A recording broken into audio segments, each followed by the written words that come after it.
I was on a train on a rainy day, goes the quotation. The train was slowing down to pull into a station. For some reason I became intent on watching the raindrops on the window. Two separate drops, pushed by the wind, merged into one for a moment and then divided again, each carrying with it a part of the other. Simply by that momentary touching, neither was what it had been before.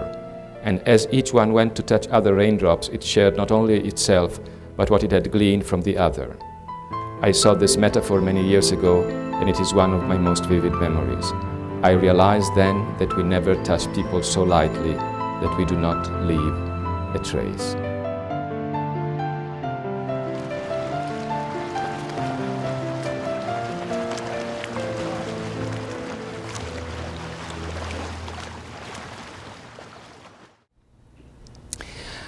I am a teacher.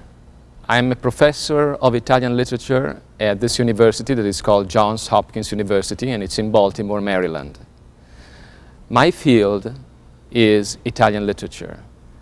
And for many years in my career, 20 years about, 25, I was just a scholar writing books that on Italian literature, scholarly books for scholarly presses that about 40 or 50 people around the world read altogether. There is not a very large market for books on medieval Italian literature. And this was several years ago, in the mid-1990s, and one day I was teaching a course on Italian literature to my students, and I had my students like the way I have you today in front of me, and I looked at them the way I'm looking at you today, and a thought occurred to me that had not occurred to me before.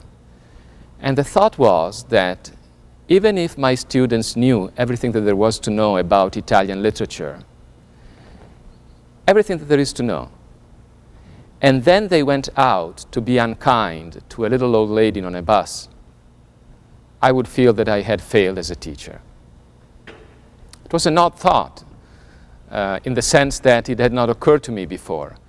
But I had spent all of my adult life in the pursuit of academic and intellectual excellence. Intellectual excellence was the purpose of my life. It was the marker of my identity. And I spent my life raising the intellectual quotient of my students.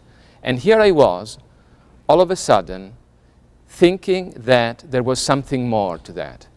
Thinking that kindness, consideration, civility, good manners, the humane treatment of others, treating animals kindly, forms of gentle interaction were indeed as important, if not more important, than the pursuit of excellence. So, of intellectual excellence. It's not that I didn't care about the intellectual pursuits of my students and for my students to become excellent in Italian literature, in physics, becoming good intellectuals. But it became more and more important to me that besides that, and on top of that, or even before that, that they became good persons, good people. And so I started to think, how can I reach more people than I can reach with teaching Italian literature and writing about Italian literature? And it occurred to me that good manners and civility and politeness and their function in society was a good place to start.